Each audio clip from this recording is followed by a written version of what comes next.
At your Excellency's request, I applied for special leave from the Bureau in order to make an investigation in your state. My notes contain all the essential facts. But my injuries make this transcription into a presentable manuscript painfully slow.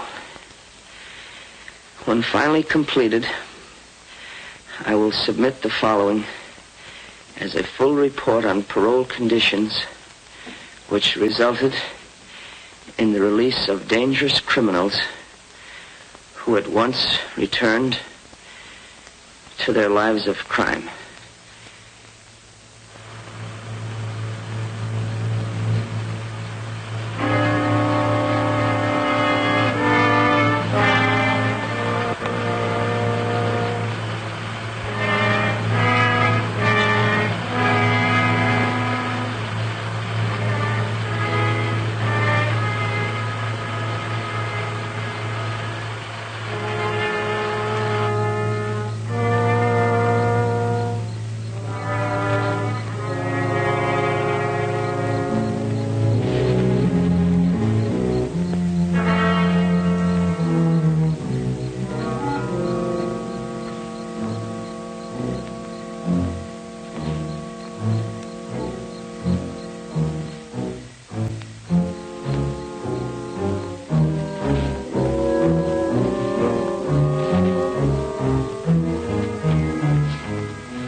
Governor Mallinson? I'm glad you got here, Mr. Hendricks. Nobody saw you, I hope. I don't believe so, sir. Good. Gentlemen, this is Mr. Richard Hendricks. Our host, the State's Attorney General, Mr. Whitmore. It's a pleasure, sir. Glad to meet you, Mr. Hendricks. My name is Hughes. Mr. Hughes? Our Commissioner of Metropolitan Police. Won't you sit over here, Mr. Hendricks? Thank you. Let me take your hand. What can I get you? Oh, a little ginger ale, if you please. Right. Hendricks, all this secrecy may seem a little ridiculous to you, but you realize, of course, your identity must not go beyond the three of us in this room. It's only fair to warn you that our two previous investigators fared rather badly. We found one of them with enough lead in him to start a pipe factory. The other simply disappeared. Well, thanks for warning me. Oh, thank you, sir. You're welcome. Well, gentlemen, I left Washington in such a hurry that I wasn't given a very complete briefing on your particular problem. But offhand, I would say the trouble is in your parole board. During the past 6 months, prisoners of such low character have been paroled. I now suspect criminal conspiracy. Well, do you appoint the parole board, Governor? Yes, I do. Well, why not replace them? You see, those appointments are made for a period of 6 years, and nobody, not even the governor himself, can remove a board member for any reason other than proven malfeasance of office. I see. That kind of ties things up, doesn't it? Well, gentlemen, I've been figuring how to go about this investigation. Oh, forgive me for pacing, Governor. I think better this way. As I say, I've been figuring how to go about this investigation, and I've come to the conclusion that I must pose as a parole violator. Oh, incidentally, does the name Richard Murdoch sound familiar to you? Richard Murdoch, he was in that payroll stick-up. His last job was the Milberg Trust Company holdup. Oh, yes, I remember now. Well, Murdoch was paroled and then quietly skipped the country. So quietly, in fact, that not even the grapevine has the information as yet. And you propose to assume the identity of Murdoch? That's right. Only I'll call myself Rick Carson, since Murdoch naturally would be using an alias. Now, as Murdoch, alias Rick Carson, I must become friendly with someone who has been through the parole mill in order to find out how his parole was engineered. Have you anyone in mind? No, but it should be someone whose parole was obviously bought. I figure that if someone pays for a parole, someone must receive the money. While you're working undercover as Richard Murdoch or Rick Carson.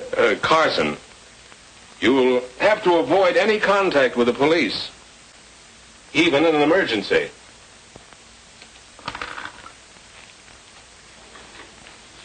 Here's my private telephone number, where you can reach me anytime, day or night. Thank you. Metropolitan 6267. Metropolitan 6267. I'll remember it. Do you have anyone coming up for parole who fits our special requirement? There certainly is. Convict by the name of Harry Palmer. Uh-huh. And when is the next parole board meeting? Let's see. Next Tuesday at the state prison. Next Tuesday at the state prison. Let me see. You're now serving time for attempted murder, Palmer. Do you have anything to say about that? Yeah, it was a phony rap. A lot of things about my trial smelled plenty bad. So does your police record. Do you think you've learned your lesson during your time in prison? I sure have, ma'am. I found out that crime don't pay off. Besides, I realize the things I've done ain't fair to Glenda. She's my wife. If you are paroled, will you conscientiously try to live a clean and decent life? Sure.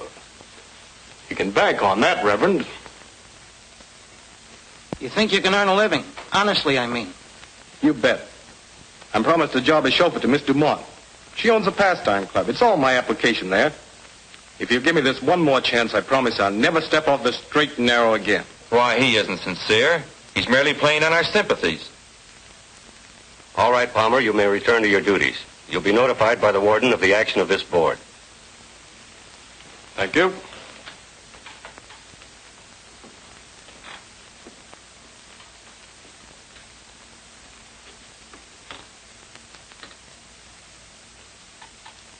And I feel in my heart that Palmer is sincere.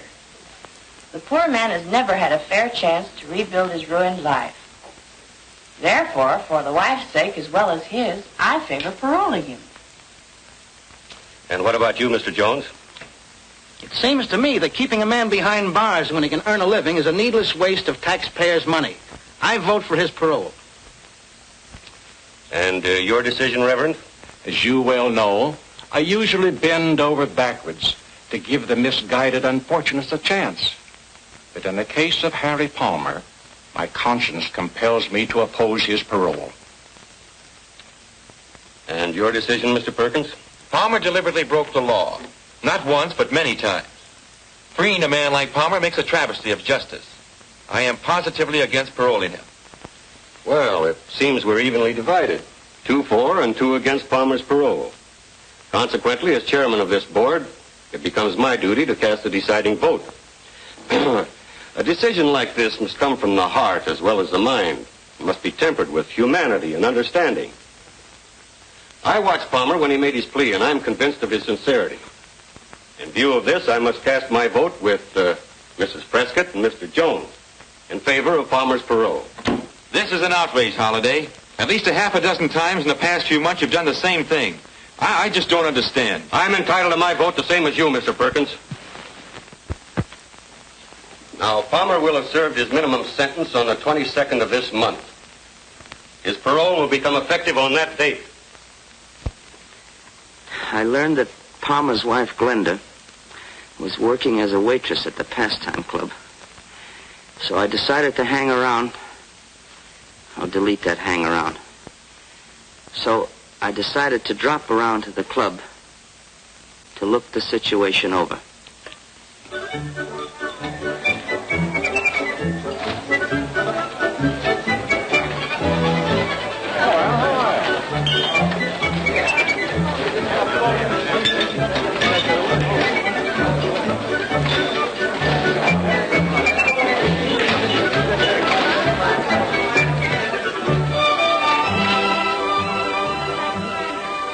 The Pastime Club proved to be a not too popular combination gin mill and cheap cafe. A hangout for a lot of undesirable characters.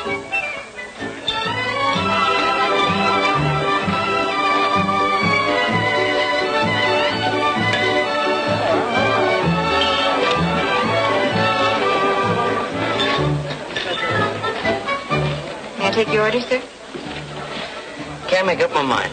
I'm a little undecided between a hamburger and a ham sandwich. Take the ham sandwich. You got a deal. Coffee, too? Yes, black, please.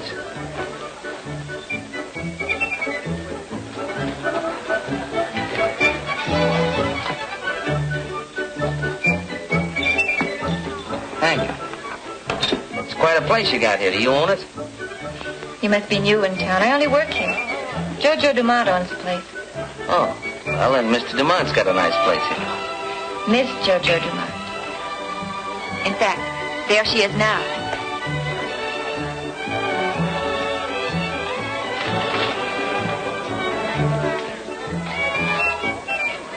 I learned from Glenda that the owner of the place was Jojo Dumont, a woman of striking personality who had her own apartment in the club.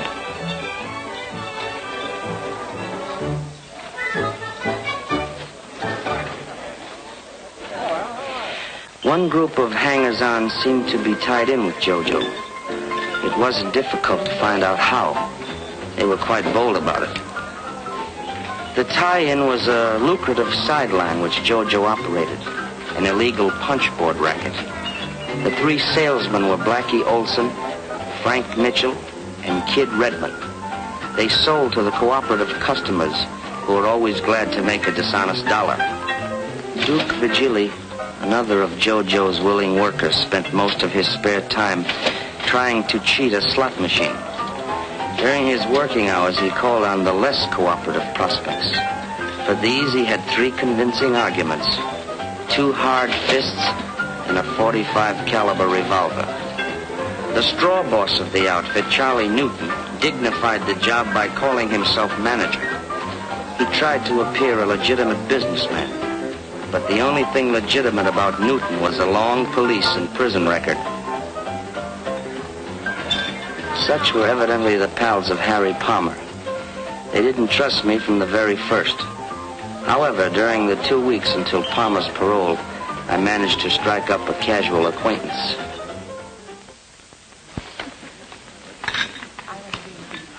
Never mind the cream cheese. Understand you've been around a little, Carson. A little, here and there. Stick around for a while? Maybe. All depends. On what? Maybe it depends on you, Newton. You run the joint. I thought you might have something in mind. Not a thing. Hi, boy. Besides, I'm only the manager. I don't own the place. Miss Dumont does all the hiring and firing. Uh-huh. Well, I guess I'll have to make it my business to get acquainted with Miss Dumont. Oh, that did it. Gin. That's 3 games. Never saw such luck. Lucked up. You play like a dope, kid. Am I right, Duke? He always plays like a dope. Yeah, he always does. 5 more. $15. I'll take you on, Carson. Okay, Mitchell, deal. What do you think of this mug, Carson? I haven't decided yet. Got something in your mind, Duke? Yeah, something very interesting. That'll keep. Kidding aside, though, I would like to make a connection. What kind? Oh, I'm not particular. I like the climate here. It's good for my health. What is your racket, Carson? Oh, anything that pays off. Hey, Frank. Yeah. Harry Palmer's back. Come to Jojo's apartment. I'll be right there. Keep the cards warm. I'll be right back. Yeah, I'll stack the deck while you're gone. I'll bet you would.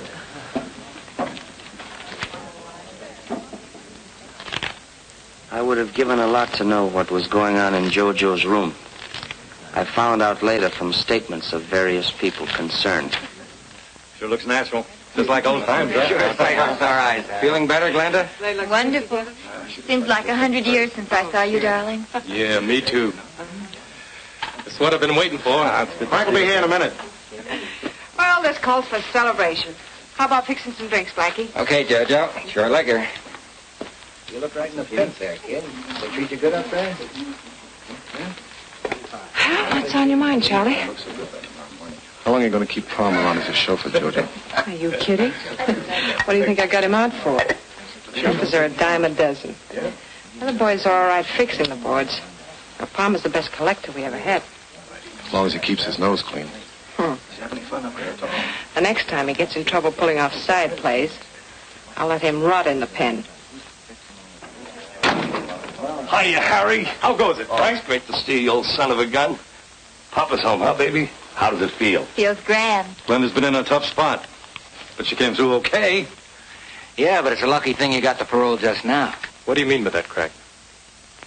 Oh, nothing, but there's been a guy named Carson hanging around the past few weeks, and he's been making a play for her. That's not true, Harry. Duke's the one who's been on the make ever since you went away. Me? Make a play for you? Ah, you're crazy. That'll be enough, Duke. I haven't met this character Carson yet. But I can tell you one thing. Glenda's been absolutely on the up and up. I knew that, but thanks for telling me, Jojo. Cork pop, folks. Help yourselves. Thank On the you. house. I mean on Jojo. This bourbon? Uh-huh. Thanks, Blackie. Right. Here's to you, sweetheart. Here's to us. What's Duke beefing about? He doesn't like Rick Carson. But I can truthfully say Carson never got fresher. Handed me a line. Forget it, sweetheart. Run along and change your dress. But hurry back. I won't be long.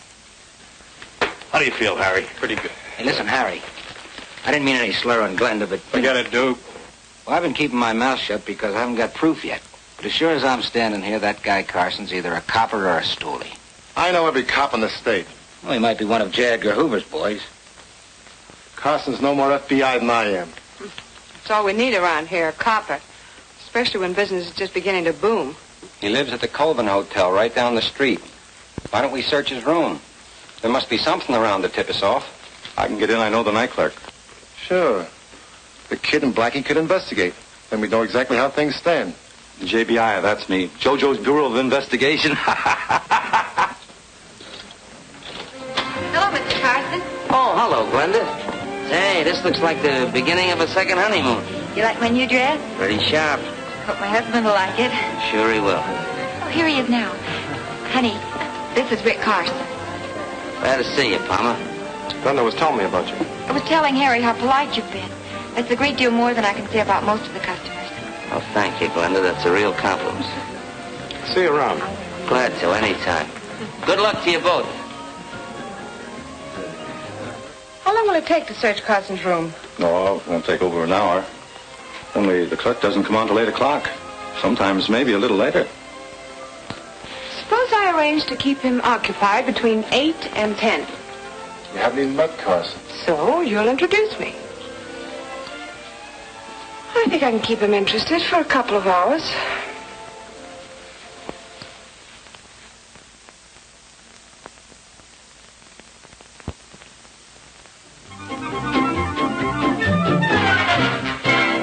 Oh, no more of those fast turns, please. Oh. This is station Turn that thing off. WXNO. The time, 20 minutes before 10 o'clock. We continue with... What time is it? I just announced it, 20 minutes to 10. I think I better be going, Jojo, before I wear out my welcome. Oh, no. The evening's still young. Besides, I think you're swell. I think you're a wonderful guy. Really. If you think I'm swell, you ought to meet my pal Monty. There's a real guy for you. Oh, I bet he ain't half as nice as you. What's his name? Monty Cooper. Oh, yeah, you said that. It's a nice name, Monty Cooper. Well, go ahead, call him up, Tom, and come on over. Oh, well, I couldn't do that. You see, Monty isn't in town. Oh, that's a shame. When's he coming back? Well, now, that all depends. Confidentially, Jojo, Monty's in prison. That's a shame. Poor Monty, locked up in the pen. Yeah. Well, forget I said anything. I talk too much. Oh, you can trust Jojo, honey. Yes, sir. Oh, fix another drink. I'll be right back. Yeah. Hello? Oh, hello, Mary. Oh, I'm so glad to hear from you. How you been getting along? Now listen, Jojo. We got the lowdown on that bird Carson, and we're on our way back. You better get rid of him. Oh, well, that's fine. I'll do that. Yeah, goodbye, Mary.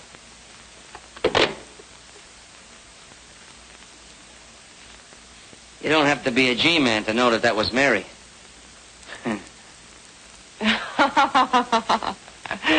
Oh, honey, you were listening. Yeah. Oh, no, I don't want any more tonight. Uh-huh. I can feel it coming. I'm about to be tossed out. You don't mind, do you? I'm beginning to get a terrific headache. I'll probably have one in the morning, too. Want an aspirin? No, thanks. Just my hat.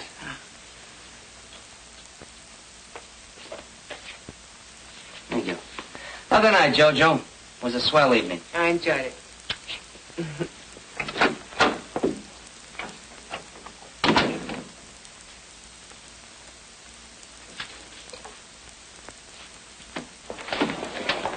What'd you find out? Something very interesting. We got the dope on them all right. Oh, good.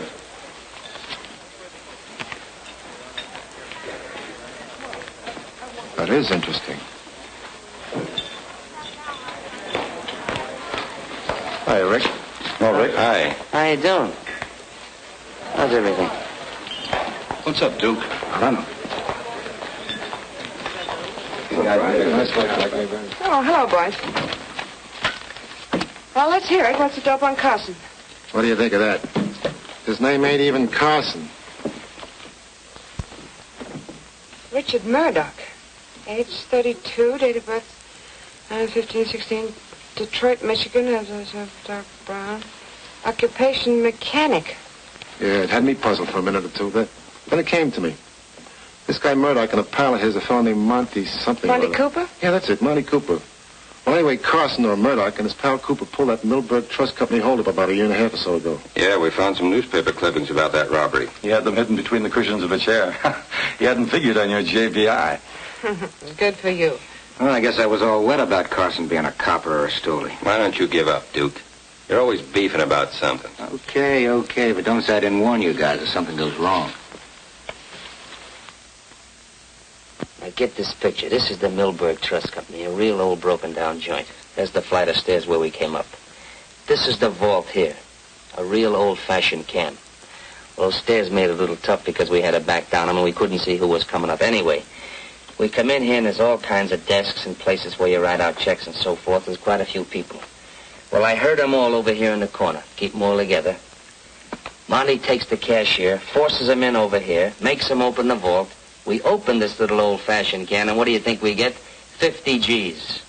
We back out of the joint and make for the car. 50 G's? Split two ways?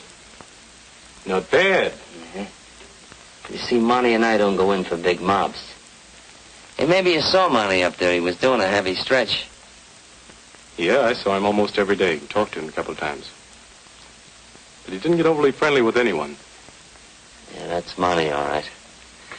Well, Harry, I'll tell you. I got another big job on tap. But I gotta get Monty out of prison before I can pull it off.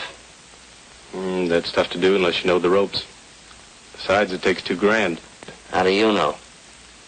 I just know. Harry, I figure naturally you just getting out, you could kind of tell me how your parole was engineered. Now, I'm willing to cut you in for a third, and I'll pay all expenses. Yeah, I don't know. What's the matter? Ain't my dough as good as the next guy's? Oh, it ain't that, Rick. Look, I'll let you in on a little secret. Maybe you noticed the boys got kind of friendly the last couple of days. So? Well, they checked on you, and you're okay with most of them. But Duke's still holding out. He ain't satisfied you're on the up and up. Well, what's that got to do with me buying a parole through you?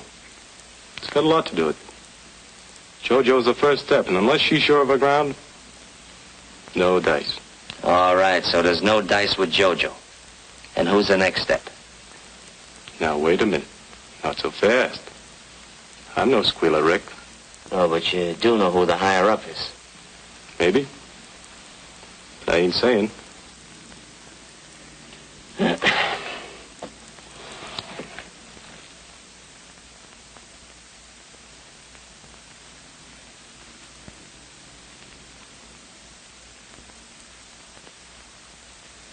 Harry, let me ask you another question. Who put up the money for your parole? Why, JoJo put it up. 'Cause the deal is I'm to pay her back. Oh, so she didn't put it up. She just advanced it to you. Yeah, that's right, but... Well, why cut in JoJo when you can easily go around her and pick up a couple of G's for yourself? All right, later on, if you want to cut her in, that's your business. You might have something there, Rick. At least it's worth it. Glenda's home. Don't say anything to Glenda. Hello, darling. Hi, baby. I'm ever tired. We had such a busy day at the club. Oh, Rick, you're not leaving. Yeah, I think I better be going. Why don't you stay for dinner? Won't be very fancy, but you're welcome. Yeah, why not, Rick? Maybe some other time. You run along and get some dinner started, Donnie. I'll come in and help you in a minute, huh? Okay. Sorry you won't stay, Rick.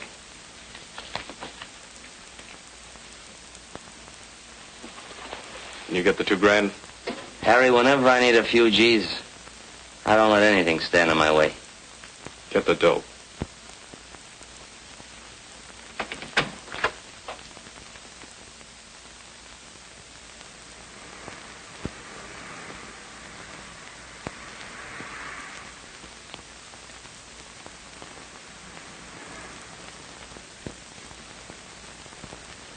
I called the commissioner and told him I was all set to buy a parole for a pal of mine named Monty Cooper, but I had to have $2,000.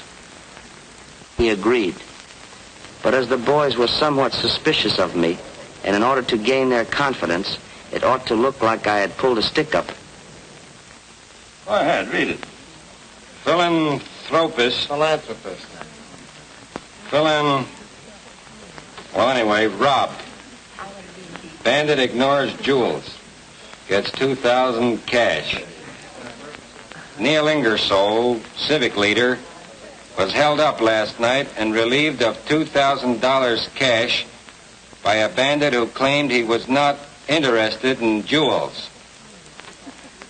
Ingersoll, returning home at a late hour from an auction of antiques. What's a diff? Which he had been attending, stepped out of his car outside his garage to find himself looking into the muzzle of a gun. That must have been Carson. What makes you think so? I don't think I know. The word passed through the grapevine that I'd pull that job. And the boys who hung out around the pastime club immediately started to accept me as one of the boys, as it were. Well, I turned over $500 to Palmer and went with him to make the contact for Cooper's parole.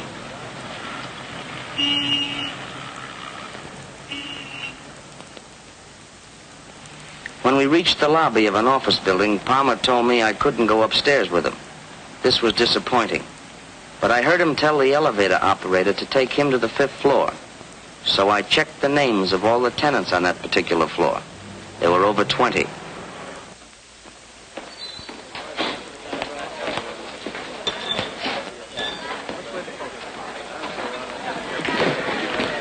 Is Miss Dumont in her quarters? Yeah. The jerk. Hello, Bonnie. Hello, Jojo. What's on your mind, darling? You seemed as cross as a bear when you phoned to say you were coming over. Somebody's talking too much around here. You mean me? I don't know whether it's you or Newton, but one of you is, and I don't like it. As a matter of fact, I won't stand for it. You've no reason to talk to me like this. I'm sorry, my dear. I don't mean to be discourteous, but I'm worried. For you as well as for myself. Just a little while ago, one of Newton's boys came over to my office and demanded that I get a parole for a fellow named Monty Cooper. Monty Cooper? That's the name he gave me, Monty Cooper. But Carson or Murdoch, whatever his name is, he knows nothing about our parole arrangements. Who said anything about Carson or Murdoch? The fellow who came to see me was Harry Palmer. He's double-crossing you, Jojo. I can't believe it. You can't, huh? Well, less than an hour ago, he laid $500 on my desk and gave me a long spiel about knowing that I was your lawyer and that you came to see me anytime you wanted to get anybody out of the pen. Naturally, I told him that he got his numbers crossed and I knew absolutely nothing about buying a parole. Thank you. Did that shut him up? For the moment. But he left the money and suggested that I think it over. Well, anyway, here it is. Buy yourself that bracelet you've been talking so much about. Thanks. I don't know what to say, darling. I haven't mentioned our connections to a soul. Of course, the boys know that you do handle my legitimate legal matters, but... The important point is how Palmer or any one of them know about my connection with the parole board. It's dynamite. If one of them should talk out of term, there's no telling what might happen. You need to tell me. I'll talk to Charlie Newton about it. He'll throw a scare into Palmer. He won't forget.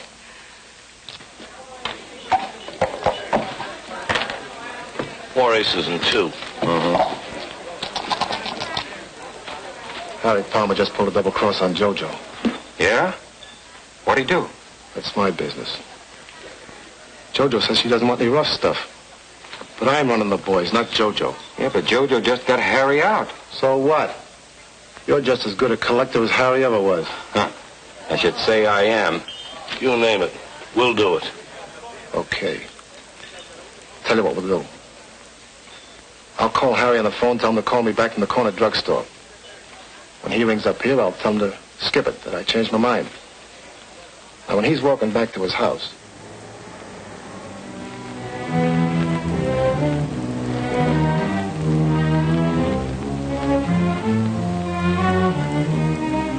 Hiya, Harry. Hi, Blackie. What's cooking? You'll find out.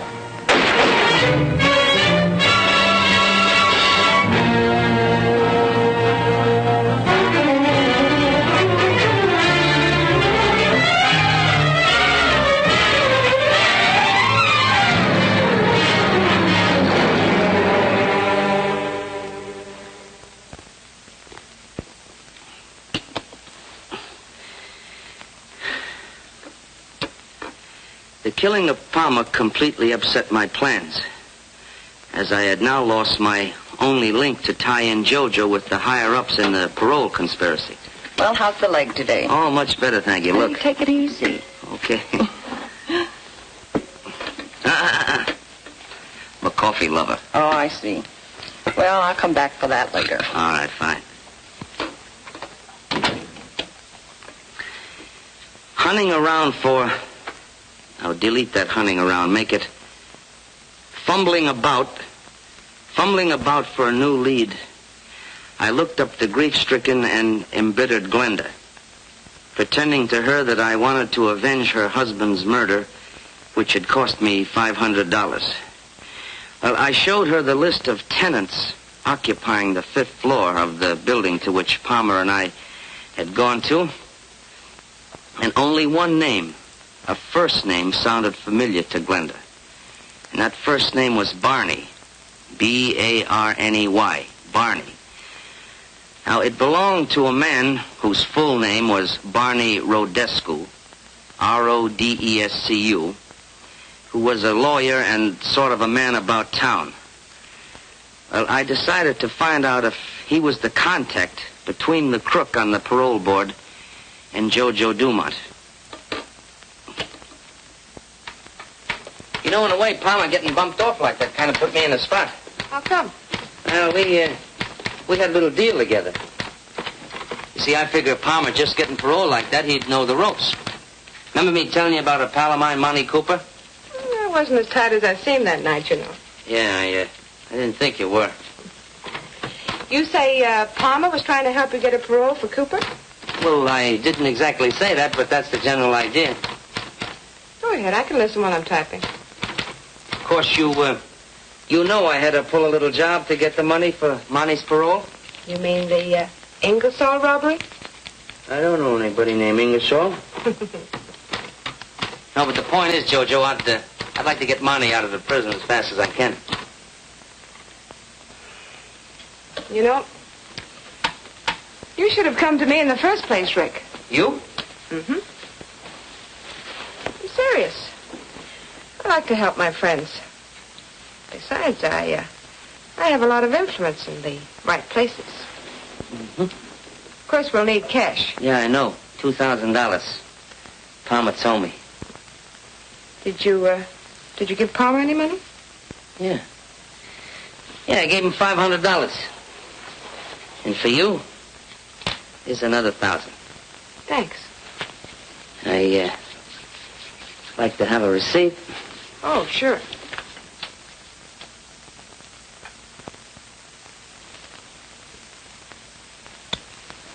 There's your receipt. Hey, you know, that's not bad. Of course, it's a little expensive at $1,000 a throw, but it's not bad. And, what about the balance? The balance you get the day Monty's paroled from prison. It's a deal. Well, I guess that about winds up what I have to say. From here on, my future's in your hands. All I ask is that you give me a break. You needn't worry about not getting a fair break from this parole board. All right, you may return to your duties, and you'll be informed of our decision later. Thank you. Thank you very much, sir. That man should be put away for life. He's an habitual criminal. Why should the state have to support this man for life? That's the wrong attitude. I agree with Mr. Perkins. I'm opposed. The man deserves a chance. Every man deserves a chance. Once again, we seem to be evenly divided, thus making it my duty to cast the deciding vote. And you vote for Cooper to be paroled? I do. Mr. Holliday. It's my privilege. But, Mr. Holliday, it's obvious... the chairman's privilege to have his own opinion. The majority votes in favor of Monty Cooper's parole. He'll be released in 2 weeks to report for work at the Ainsley farm at Meadows. I move for adjournment. Because I couldn't understand why anyone would give a job to a multiple loser like Monty Cooper, I decided to check the county assessor's records to find out what I could about Vern Ainsley. From the beginning, I had suspected Ralph Holliday of accepting the bribe to put through the parole. But with the information I had now obtained, I felt certain it was Rodescu who had offered the job on the farm to Monty Cooper. Suspecting the setup, however, was not enough. I still had to obtain the proof. That afternoon, I worked out a strategic plan.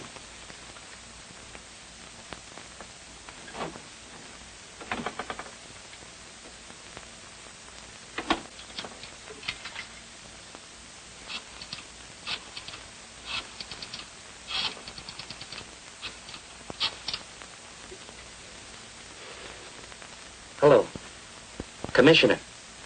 Commissioner, this is Hendricks. That's right.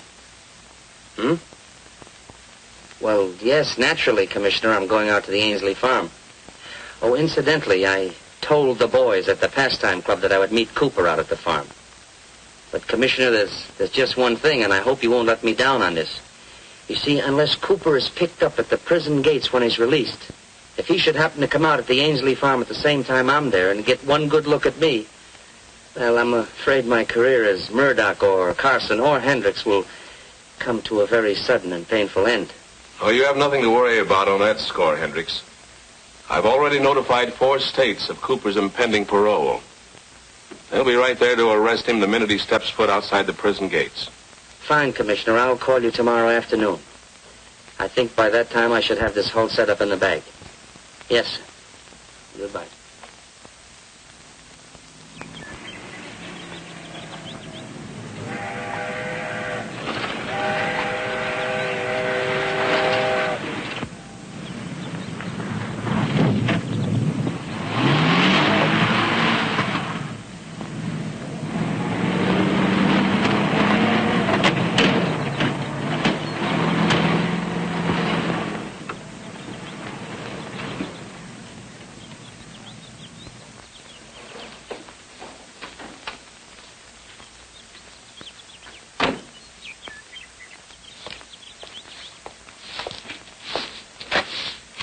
Ainsley? Hey! You Ainsley? What do you want? Looking for Monty Cooper. Who? Monty Cooper. He's supposed to be working here. Well, he ain't. Nobody here by the name of Cooper. Now, look, Ainsley, I happen to know that Monty Cooper was paroled to work on this farm. Who told you that? Well, after all, I'm a pal of his. My name is Carson. Rick Carson? Well, I'm pleased to meet you, Carson. I'm glad to meet a real pal of Monty's, too. You know, confidentially, I put up the dough to spring him. Yeah? Well, I guess you'll be right glad to see each other again. Yeah. Only thing is, I don't expect Cooper much before tomorrow. You see, there ain't no other bus coming this way before midnight tonight. You don't know Monty very well, do you? If there ain't no bus, he'll take a taxi. And when he gets here, he'll ask me to pay for it. Well, you're welcome to hang around if you want to. I guess the boss won't care. Well, I thought you owned this place. Oh, I sold out a couple of years ago to a fellow named Rodescu, a young lawyer from town. Uh-huh. Well, tell me, does this Rodescu, does he come here very often? Mostly weekends. Him and a lady friend. They do a lot of riding. And by the way, I'm expecting them this afternoon sometime. You make yourself to home. I got to get the horses ready. Up to you, Carson. Yeah. I hadn't figured on Rodescu visiting the farm. I realized his presence might have set my plan, but I had to take the gamble. So I waited until Ainsley had disappeared. I had brought along an instrument which the commissioner of police had provided, and taking advantage of Ainsley's absence, I decided to make use of it.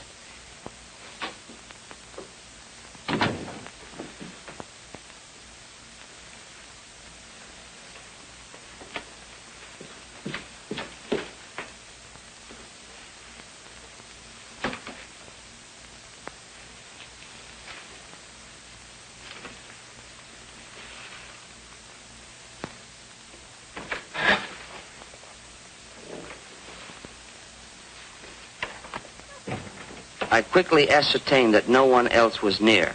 I fixed in my mind the details of the room and then found a suitable place in which to conceal the precious instrument.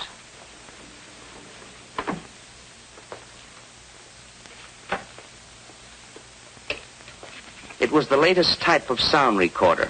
Once set to operate, it needed no further attention, since it would automatically start when someone spoke and stop again when the voice concluded. It could pick up voice frequencies within a radius of 50 feet and could record continuously for 4 hours.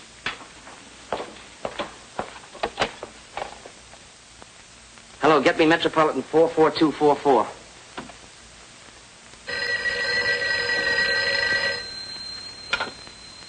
Hello? Hello, Glenda.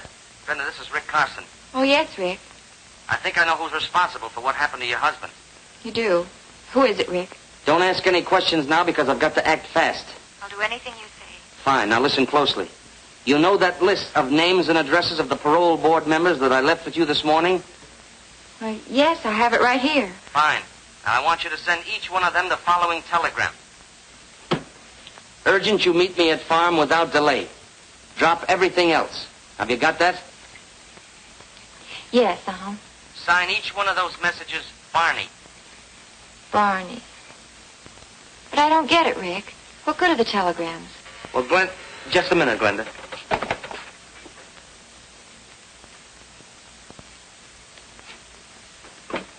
Okay, Glenda. What do you expect to accomplish by doing this, Rick? Look, I can't explain now, but there's just one more thing. When you phone that telegram into Western Union, tell them you're Miss Bruce. She's Rodescu's secretary. I understand. Fine. Now, don't lose any time. When I get back to town, I'll come over and explain everything. Yeah. Goodbye.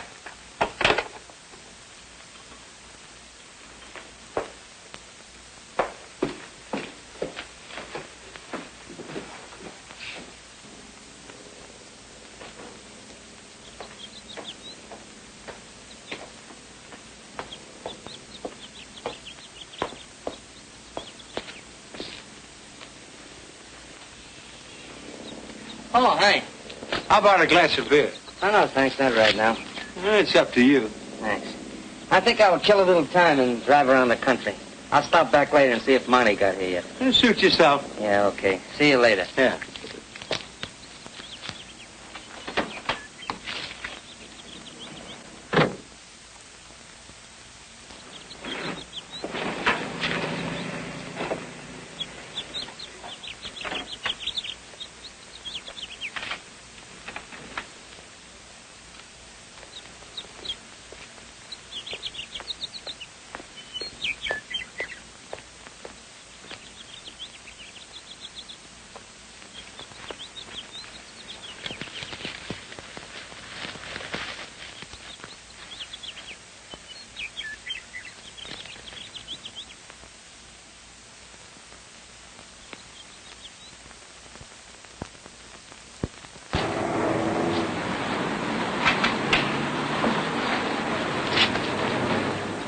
So long, Cooper.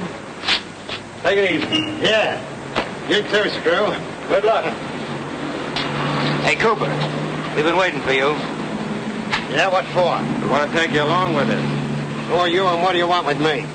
We're pals of Murdoch. Oh, that's different. Sure, we're taking you to see him. Oh, no, not me, boys. I'm slated to report to a place called Ainsley's Farm in Meadows. And I gotta go there before I do anything. Well, that's just where we're going. Murdoch's waiting for you there right now. He is? And he's mighty anxious to see you. Well, I'm mighty anxious to see him. Where's your car? Over there. Okay, let's go.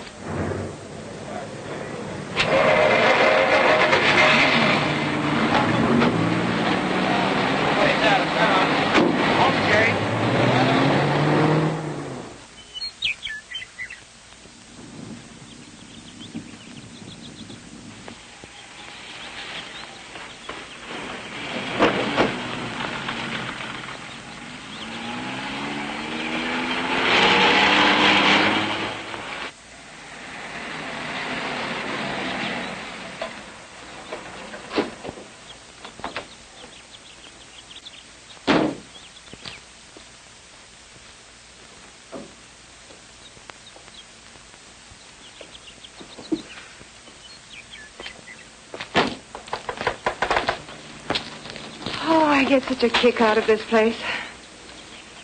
So peaceful. Why do you think I keep it, my dear?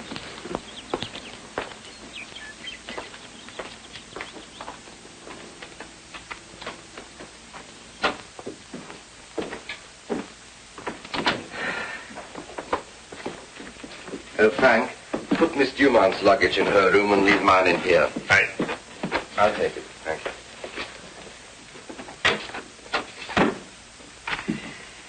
Darling,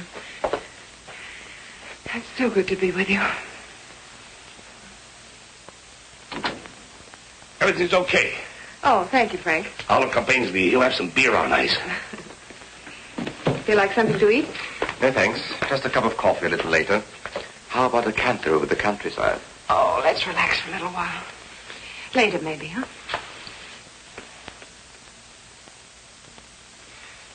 Do you think the fellows could push enough punch boards to raise, say, an extra $20,000 in the next few weeks? They might, by putting a little extra pressure on their customers. Then I think they should.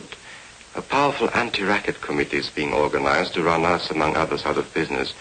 And a little extra money wisely spent might help considerably. I'll see that Charlie Newton starts them out on it Monday morning. Good. In asking Glenda to send those telegrams to every member of the parole board, I assumed that only the one member who was mixed up in the parole conspiracy would know what was meant by the farm and the signature Barney. Well, just at dusk, I had the keen satisfaction of knowing that my plan had worked. I had sent those telegrams in the hope of tricking Ralph Holliday into exposing himself. Holliday was driving that coupe. But instead of trapping one member of the parole board, I had caught two. But Titus Jones arrived in the car with my primary suspect.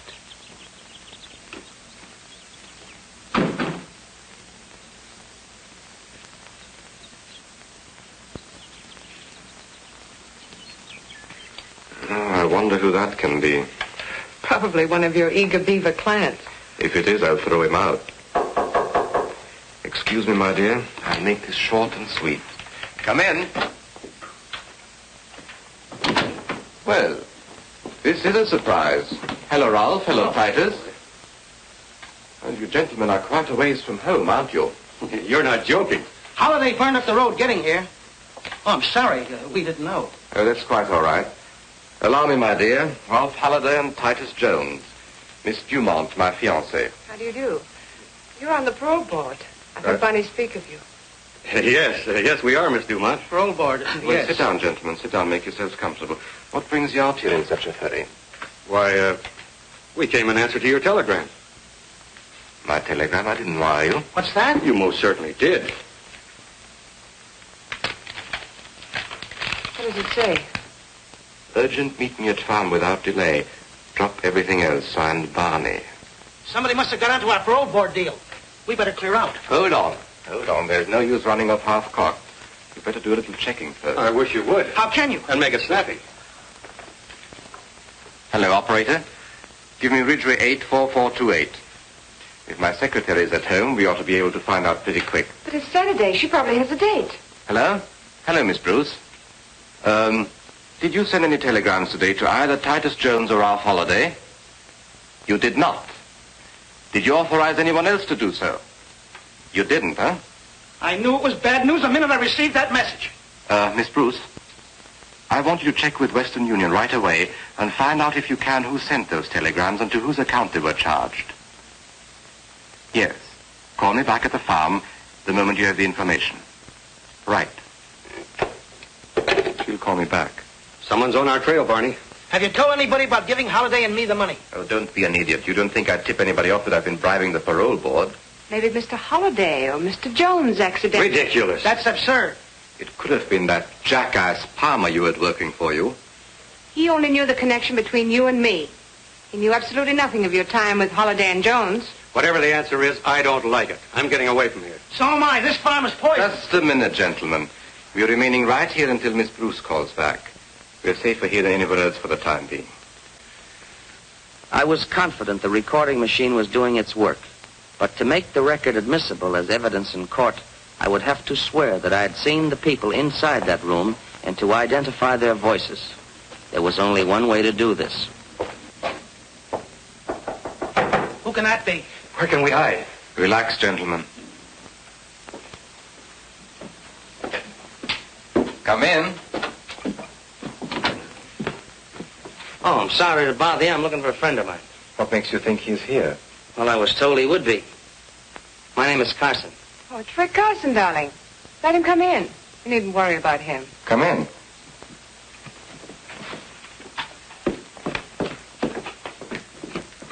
Hi, Miss Stillman. Hello, Rick. So you're Rick Carson, or Richard Murdoch, hmm? That's right. But I don't think I've had the pleasure. Who's the friend for whom you're looking? His name is Monty Cooper. I was told he was to be paroled today to work on this farm. This is Mr. Barney Rodescu. Mr. Rodescu? Pleasure, sir. Mr. Holiday? Mr. Holiday? Hello. Mr. Jones. Mr. Jones. How do you do? Tell me, Carson, how did you get here? I didn't hear you drive up. Oh, but I didn't drive up. I parked my car down the road. Why? Well, I don't like lengthy explanations, but... You can speak freely, Rick. Well, you see, folks, I'm not exactly on speaking terms with the law, and when I saw a couple of cars parked outside, especially with my friend Monty being wanted in other states, I figured... Okay. I guess you're all right, Carson. There's some coffee over there if you want any. Help yourself. Thank you. Hello? Yes, operator. Must be my secretary calling me back. Yes, Miss Bruce.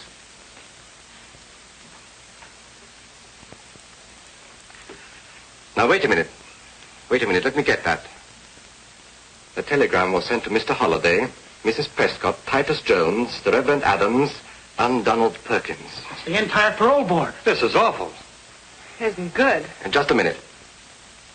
Telegrams were charged to my account and purportedly telephoned in by Miss Bruce.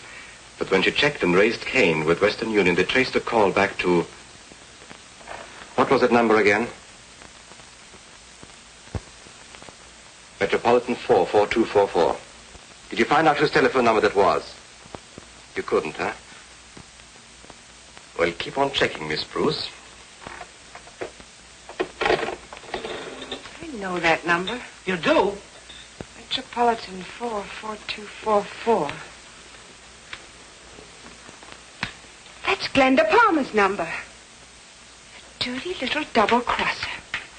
What does she think she's trying to pull? Something mighty dangerous for all of us, if you ask me. What was that number at your club again? Ellsworth, 36097. What are you calling there for? Get me Ellsworth 36097, please. What are you going to do? You'll see. Hello? Is Newton there? Let me speak to him. Hello? Hello, Dr. Newton. This is Dr. Rodescu. I want you to call on Glenda Palmer. Please, Barney, let's not get in deeper than we are. I want you to give her the same treatment that you gave her husband. Yes, it is a matter of life and death. Thank you, Dr. Newton. Killing Glenda isn't going to help. I'll get rid of her or anybody else who double-crosses me. Yes, that's right. Those states were notified in plenty of time to pick up Cooper on his release from prison. Yet the extradition papers arrived too late to arrest him. Any report on Cooper yet, Captain? Hold it a minute. He was picked up by 3 men who took him away in a car. After that, there's no report. Well, Cooper must be someplace. We've got to prevent him from reaching the Ainsley farm. Go ahead. I don't like this setup. No trace of Cooper, not a word from Hendricks. He should have contacted us long before this. He seems certain he could wind up this investigation sometime this afternoon. Well, if we don't hear from Hendricks pretty quick now, I suggest contacting that Palmer girl. I don't want that boy to be number 3 on our list of casualties. That's right.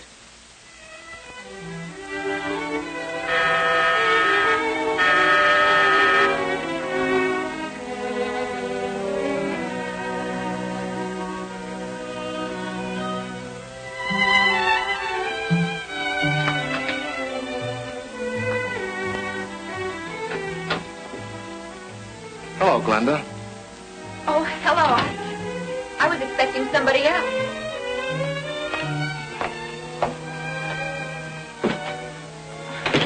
I'm surprised, Mr. Newton. You've never called on me before. That's where I made my mistake.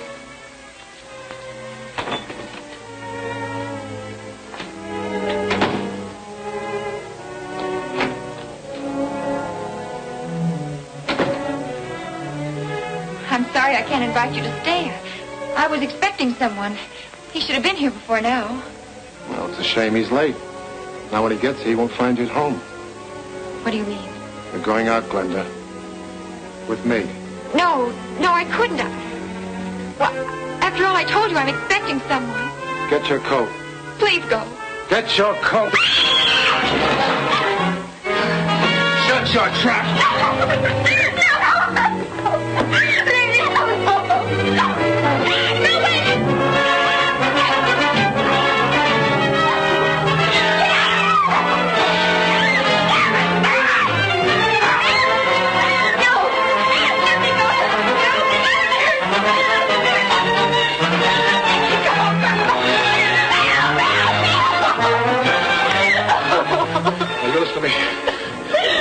Shut up, or so help me, I'll kill you right here on his back.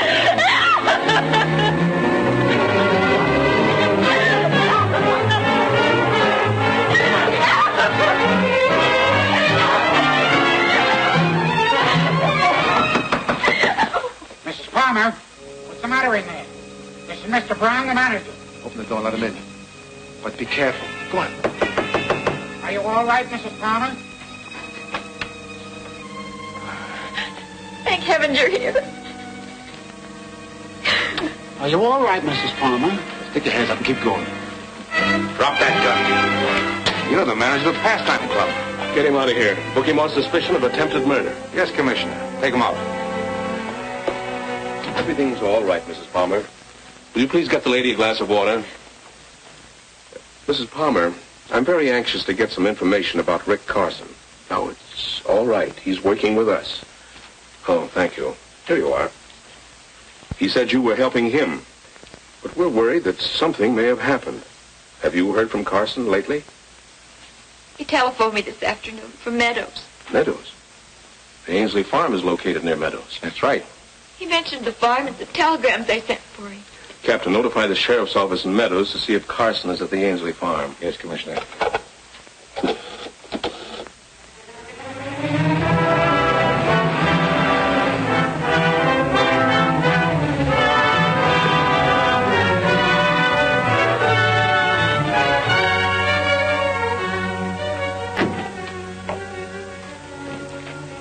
Jojo's here. I wonder who that other car belongs to. Never saw it before. We'll say hello and show him you're okay, but then we'll take a run into town. Fair enough. Well, Dr. Newton ought to have finished his treatment of Glenda Palmer by now. Oh, quite a joint you got here, huh? Well, we picked up Cooper, and here he is. Hiya, gang. Well, where's that old son of a gun Murdoch or Carson, whatever he calls himself now? What's the matter, Monty? Don't you recognize your old pal? You know, I didn't at first, but I sure do now. You're the guy who shut it out with me and a pal up in Wisconsin. It was you who put a slug to it. You're a federal agent. What did I say? That's right, I am a federal agent. And there's one thing they teach us, and that's how to use a gun. And the first one that makes a move gets it. Oh. I warned you, Mitchell. Anybody else? You see, the reason Cooper knew I was a federal man is because I once put him in prison. The very same prison that you very loyal citizens got him out of today. Looks like I'm going to have to put him back in again. But this time I'm going to give him a lot of company. I'm going to put you all in with him.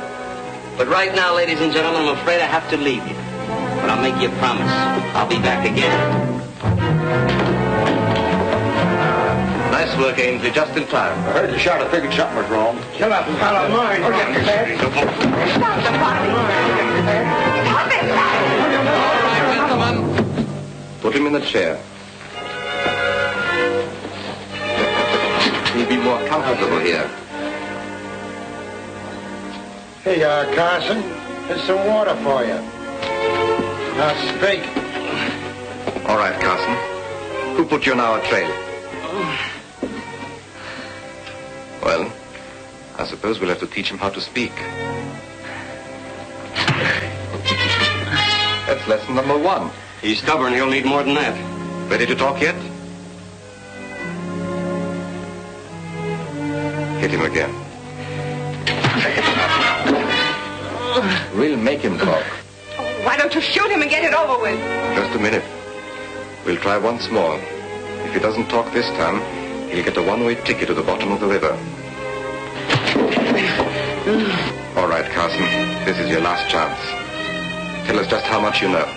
You better talk fast and to the point. Sounds like police sirens. It is the police. What can we do? Don't let him find him here. Duke, Blackie, Kid. Take Cooper and Carson to the storeroom. Use the back way. Holiday and Jones, you better go along. Come on, boys. Through here. Hurry up. Make it snap. Now, you and I will be taking care of Frank, Jojo. All right. And remember, he was hurt in a hunting accident. Oh, shut up.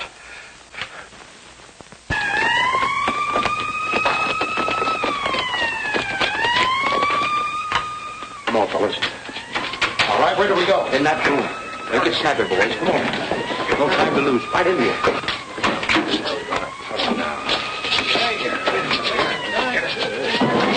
Getting louder. They're coming in, all right.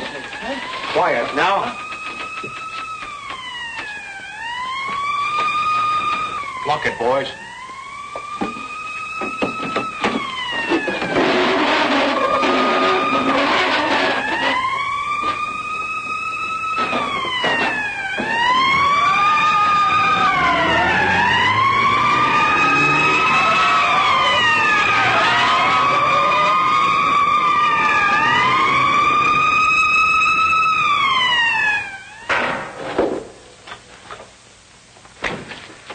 You and Al will go with me.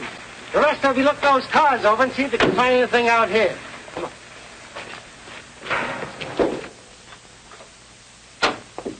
You'll soon feel better, old man.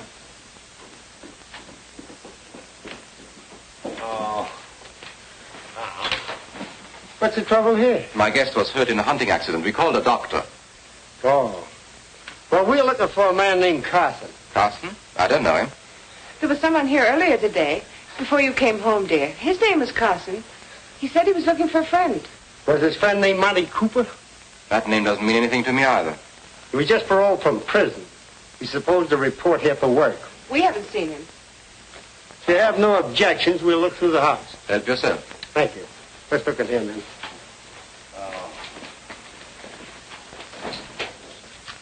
Jim, you go up there.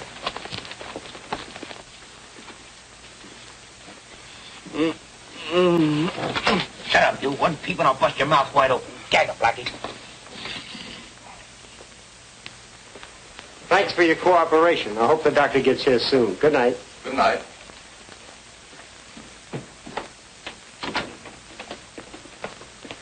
That setup doesn't look right to me. Yeah, Monty Cooper's supposed to go to work out here, and nobody seems to know anything about him. Kind of funny, ain't it? Yeah. Keep him in there. We'll go around and see what the rest of the boys are doing.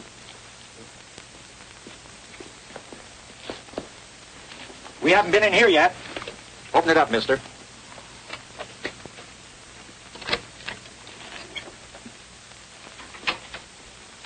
All right, boys, look it over. Kind of stuffy in here.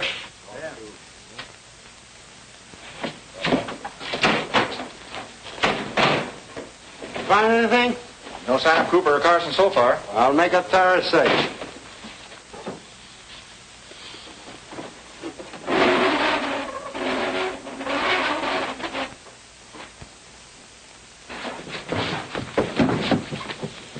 See, I told you there ain't nothing in here.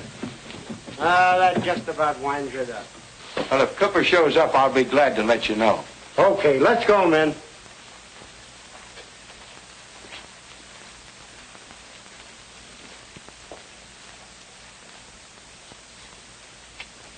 Boy, was I sweating. That was a close one. I thought sure they had us. Hey, Duke, how long do you think we'll have? What's that? Hey! What's going on back there? Can you light in there now? Grab that man. Clear this stuff out, dude. Take that cabinet away. In here! You stupid fool! Where's your brain? Shut up or I'll put a slug through you, too. I'd like to do that myself. I didn't like their kisses when I saw them on a parole board. Here they are, Sarge. Good. Mike, take the gas gun. Bob, you take this. Pick up those people in the house. Okay, Sarge. All right, you fellas in there. Come out with your hands up. You want us cover, you'll have to come in and get us. Now listen to me. If you don't come out, we're going to give you a dose of gas. You've got just 30 seconds to make up your mind. Let's give up, boys. We can't beat them. Please don't fight. They got gas, and I've got sinus trouble. Don't! That'll cure it. There are too many for us, Virgili. Yeah, why get ourselves killed? What's the matter with you guys? You all yellow? No, but we're not all fools either. Come out one at a time with your hands up. I'll count to 5. If you aren't out by then, we'll open up on you. 1, 2, 3, 4. All right, you get going. Come on. Get going. Move along, come on. Come on, step on it there. Come on, move along. Keep those hands up. Let's see if there's anyone else in there. Right.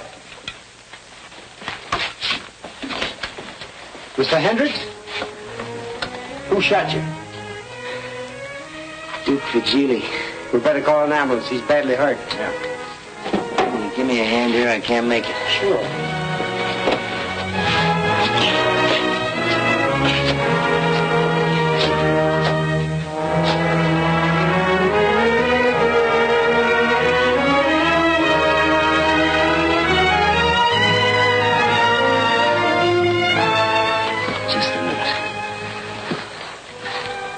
Well, Duke, I told you I'd see you again. And the next time I see you, you're gonna be a very old man.